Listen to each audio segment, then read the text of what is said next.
Hi there, guys. Bowlington here, and today I'd like to welcome you back to another episode of Feed the Beast. In today's episode, we're going to be doing a couple things. It's going to be kind of a shorter episode because it's pretty late doing this. I've spent most of the day today working on this world, and I've got a lot of stuff to show off. First thing that we're going to start with is the sorting facility. Sorting facility is looking really, really good. I went ahead and went with a third row of barrels.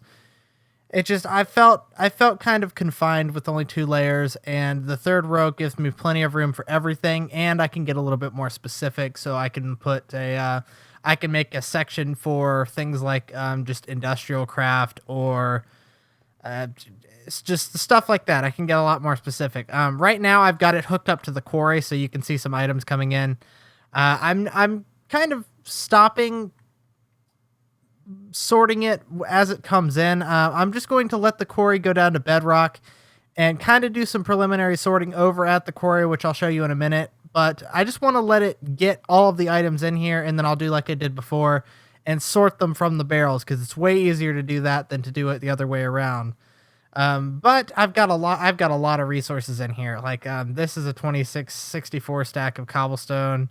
I've got a bunch of iron and all of this stuff. I made a bunch of red alloy wire because I used it in the creeper spawner, which if you follow me on Twitter, you'd already know what that entails. But I'm slowly building up a lot of resources. Like I've got at least 50, 60 something stacks of cobblestone, 21 stacks of marble, just lots of good stuff. And I'm building up a lot of stuff over here, which I've got a ton of zirconium. I have a huge amount of zirconium and all of this other stuff. But yeah, this building is coming along nicely. I'm not quite sure what I want to do with the glass in here, glass. I'm a thought ahead of what I'm trying to say. I'm not really sure what I want to do with the roof in here. The roof I kind of like the design. It's pretty simple. I'm thinking about putting oak planks along here, and then right in here, I'm going to figure out how to make the zirconium blocks that produce light, because I think those look cool. I think I might put a color like a green or a blue or something in this groove right here all the way around, because those blocks will produce light without redstone, so that could be interesting. But if I can't figure that out, or if I just don't feel like doing that, I'm probably going to make redstone lamps and put the redstone lamps in here and run a single bead of alloy wire all the way around. So yeah, that's pretty much the sorting facility in a nutshell. It's getting really nice. I put fences around the outside so that mobs can't. It's basically a sealed environment now with this right here, which I think some stuff can get in. I know I can get through here, but I'm not sure if a mob can get through here. I've had very, very few mobs spawn in here since I put the fences up, so it leads me to believe that they are somewhat working, and they go all the way around the periphery out there. The last thing that I want to talk about, or the last 2 things I want to talk about in this place before we move on to the next stuff I want to show you, is I built up this kind of, I don't really know what to call this. It's a raised section in the floor, and it's going along the idea of Mr. Muckluckable design. Totally just destroyed my words there. It's going along the lines of Mr. Muckluckable's design, because I think he dug his down into the ground, and then he dug his barrels down into the ground and then built up the floor in the middle. I was on a flat surface, so I have to build the floor up in the middle kind of artificially, but it works. It allows me to get a lot better access to the top barrels, because if I'm down here, that's a long way to reach, and it's just I don't really get a good overview of all the stuff that's in the room. And if I'm standing up here, I've got it makes me essentially 1 block taller, so I can get closer to all these barrels up here. And I think it looks nice. The cobblestone I wasn't sure about when I put it in, but it looks pretty good as contrast to the marble and the stone brick, so I kind of like it. You can let me know what you think, what I should put here. I also had the thought of putting wood in here. Maybe figuring out how to do. Let me see if I've got any redwood. I made a bunch of soul shards and stuff, because I'll get to that in a second. But I need to figure out how to orient these redwood log blocks correctly, because I think having that smooth wood texture going along in here, if I could make it work, I think that would be awesome. So I'm going to try and figure out how to do that, but they're kind of temperamental and they don't really want to do what they're supposed to. So I'm going to also go ahead and grab, let's see if I have enough of them. There we go. That's what I need. Oh, dang it. Whatever, derp. Okay, 12 is what I need, and I need these 3 pumpkins. There we go. All right, so that'll be getting to, that's the last thing I want to finish off with. The next thing I've done is I've made several more solar panels because I'm very soon, and they're all kind of really haphazardly placed. But I kind of wanted to just have this bank down here be for the bat boxes and for this stuff, which, speaking of, I can go ahead and cycle those through.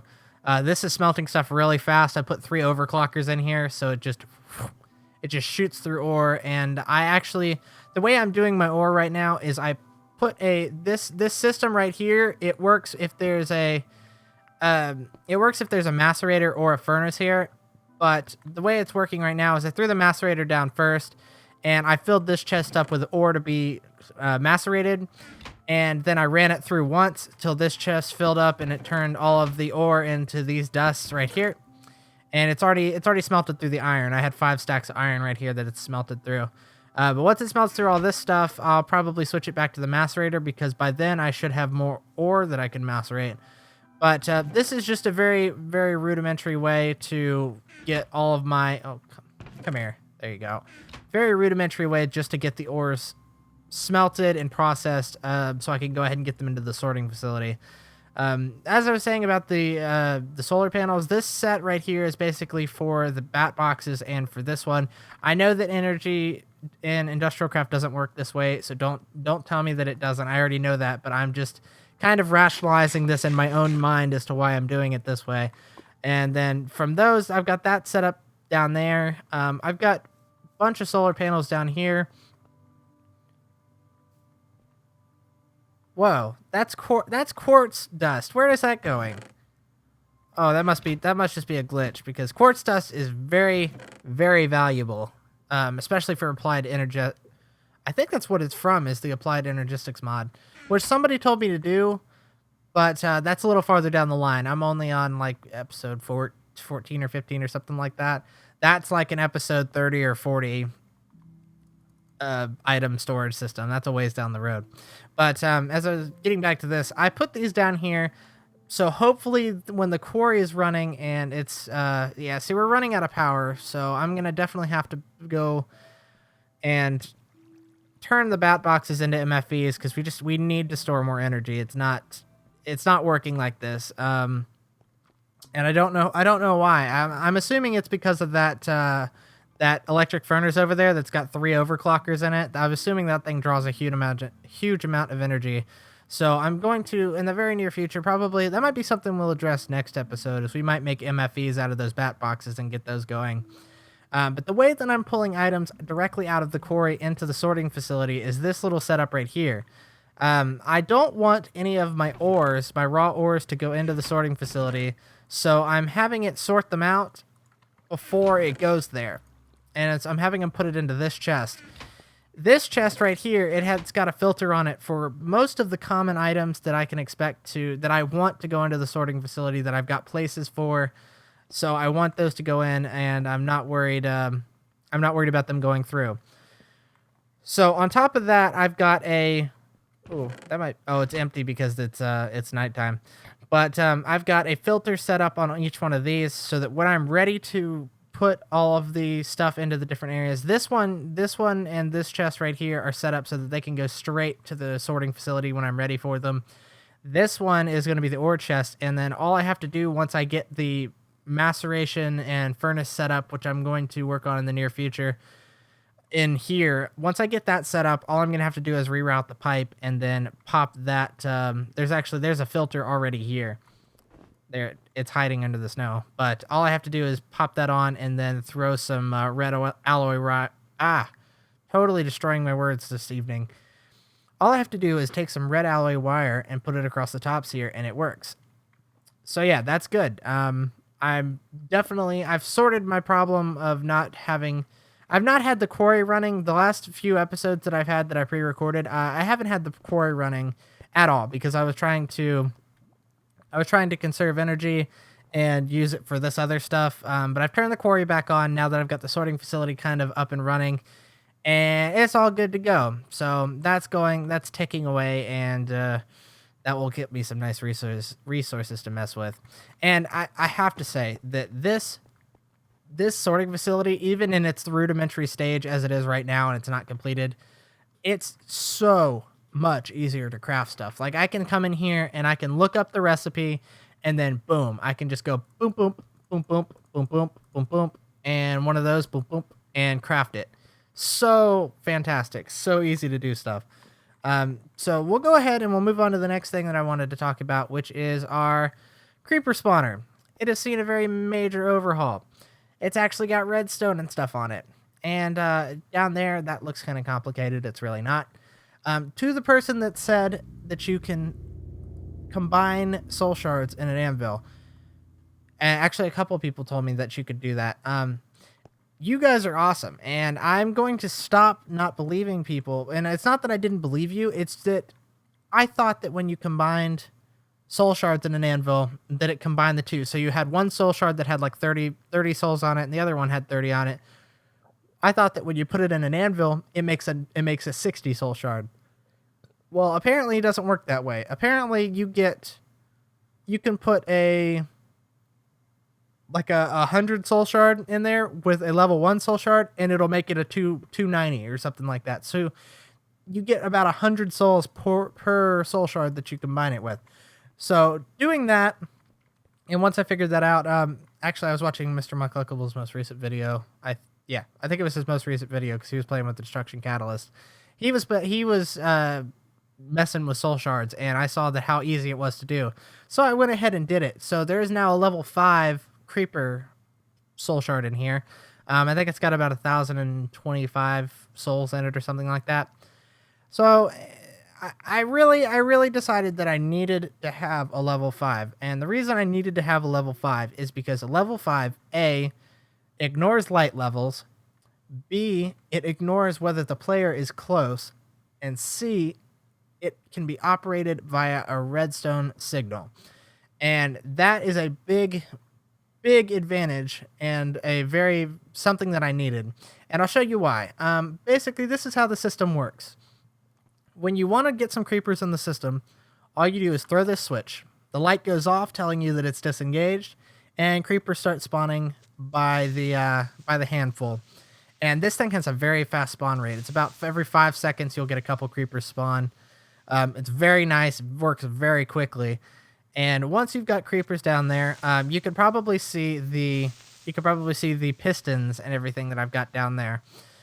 So now that we've got some gunpowder in the system down there, we'll go ahead and we throw this switch, and it says that the soul cage is off. Wait, no. I had these backed up. I'm probably going to mess with the redstone a little bit. I'm probably going to invert it or something. I don't know. I'm going to mess with it some more. But now that the light is on, that gives us the go-ahead to pull the water switch. Basically what that does is that floods the entire area at the bottom in a pattern, and I don't know if you can see it down there. Yeah, you can kind of see it. I don't think there's any more gunpowder on the floor down there. But those are obsidian pipes with obsidian buildcraft pipes with iron buildcraft pipes behind it. And all of the gunpowder gets pushed into the middle and into the obsidian pipes. So now you can see that the gunpowder is coming up the chute behind me, and it goes into these two chests, which have a huge amount of gunpowder in them, which is awesome. This is such an incredible system. I'm so glad that I did this. The only drawback, which is something that I think that I'm going to address with a redstone logic gate or something, I don't know. I'm going to have to look into it. It's a little bit too advanced for my blood, so I'm going to have to figure it out. But the only problem is that if you forget that the water's on, I'm not going to do it because it's a really pain to deal with. If you forget that the water's on and you pull the creeper cage, or if you do it in reverse, if you have the creeper cage on and you forget to turn it off before you hit the water thing, the creepers will not die. They will go down there and they will survive the fall. I'm sure I got my jetpack. They will survive the fall, and you'll go down there, and if you mess up, there's a lot of redstone and a lot of infrastructure and stuff down here that you can really royally screw up by having a creeper blow up. So that's something to keep in mind when I release the map. And it's something that's more of a mental note for me because I've done that twice, and it's really irritating. So down here is the business end of this system. We've just got a water source block with a piston behind it. Yes, I know that I can use dispensers for this, but I like pistons better because I already had them on hand. I had 7 of these on hand, so I just wanted to use them up. And B, I didn't want to have to go looking for bows again. That's not something I wanted to deal with. So when I pull the switch, all of the pistons retract and the water sources come out and push the stuff into here. And this is kind of a funky looking contraption. I went through 2 versions of this, and let's go down there and take a look at it, and I'll be able to explain it a little better. There we go. And then thanks to the destruction catalyst, these kind of tunnels are so easy. So easy. Actually, before we do that, let's grab some gunpowder so we can do our next little task. Grab a bunch of gunpowder. There we go. All right, so we go all the way down here. And it's very simple now. The way I had it in the beginning was I did not have a center pipe. And I found that if I had a regular block in the middle, a good chunk, about 16 to 32 gunpowder per run would get caught on the center block. And they would despawn and I'd lose them unless I flew down and got them. So what I did was I used an iron pipe setup so that all of the iron pipes are pointing towards the middle one. So each one of these is coming down and pointing towards the middle one, and then the middle one is pointing straight down. So it immediately goes from the obsidian to the iron and then comes down into the gold, and this is what makes it extremely fast, is the gold here speeds it up to almost terminal velocity, and then this one shoots it forward, and then this one shoots it up the top. So it's very, very fast and very efficient and very easy to operate, which is awesome. Because I've been using a huge amount of gunpowder. And this brings us to the last thing that I wanted to do in this kind of rapid-fire episode.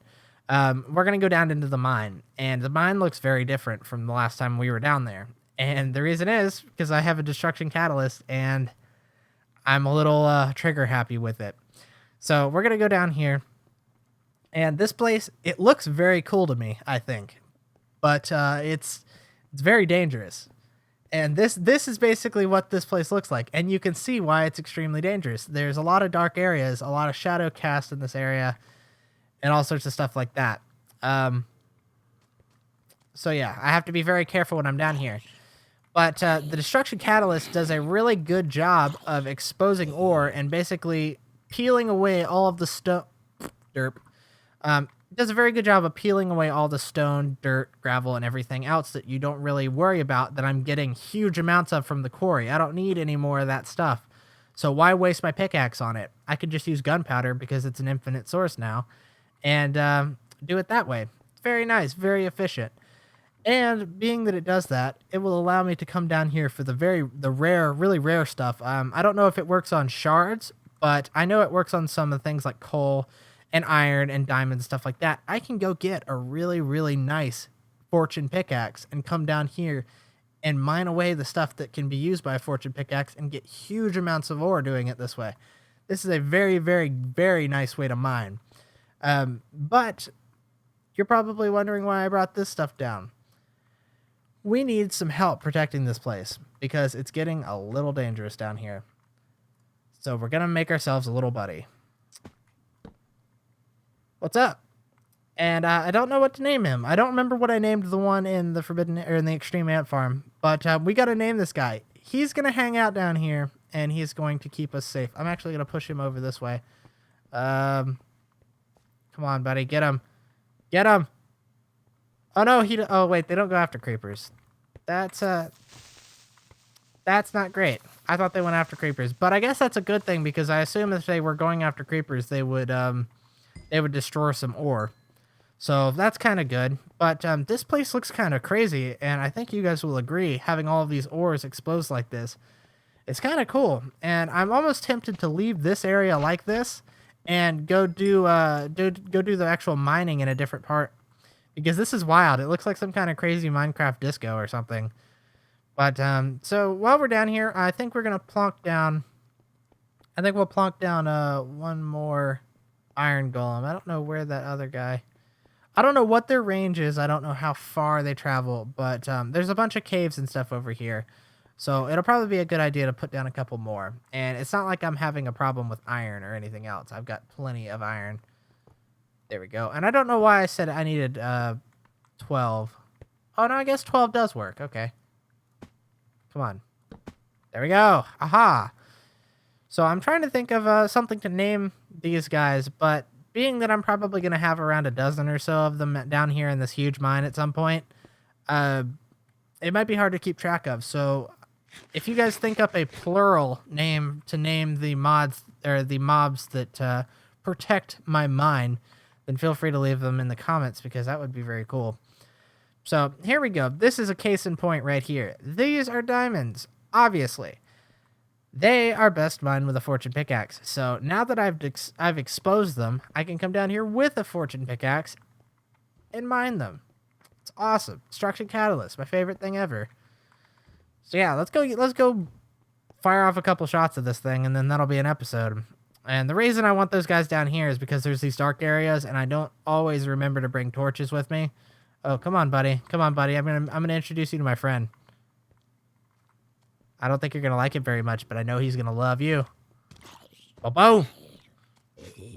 Aw, that was the right decision.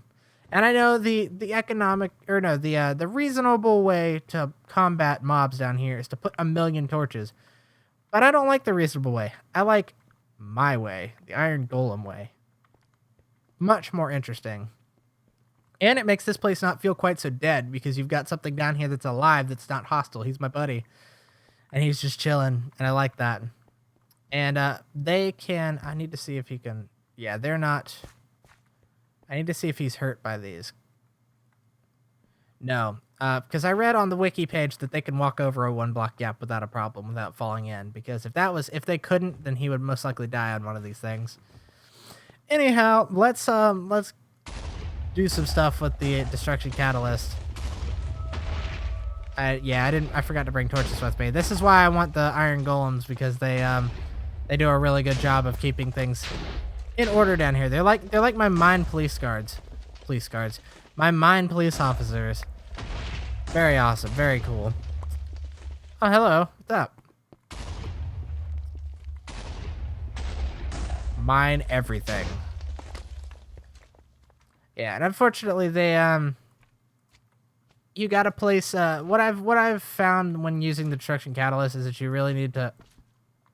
Yeah, see, that one of the things that it doesn't destroy is the monster egg blocks down here. So you'll expect, if you don't know what you're looking for, you'll see the monster egg, or you'll see just a random piece of smooth stone that wasn't destroyed by the catalyst. That is a monster egg, and I've got a big chunk of them over here that I'm kind of regretting to mine. But, well, where are they? They're over... There we go. That guy, right there. Those are monster eggs. 100%. Boom. Monster egg. Where's my iron golem? I'm thinking I might need a lot of iron golems. But that's totally fine, because I've got like 10 or 15 more pumpkins, and I've got a huge chunk of iron. So I'm thinking about just making my mine be roaming with iron golems, because that could be sweet. And I've never done that before, because I've never had a mine this big and expansive, because I normally don't have a destruction catalyst. But that's a pretty good place to stop it off. I've shown off everything that I wanted to show off. I believe the episode was right around... It probably ended up running up longer than I wanted to. But I would like to thank you guys for watching. For Feed the Beast, this is Bowlington, signing off.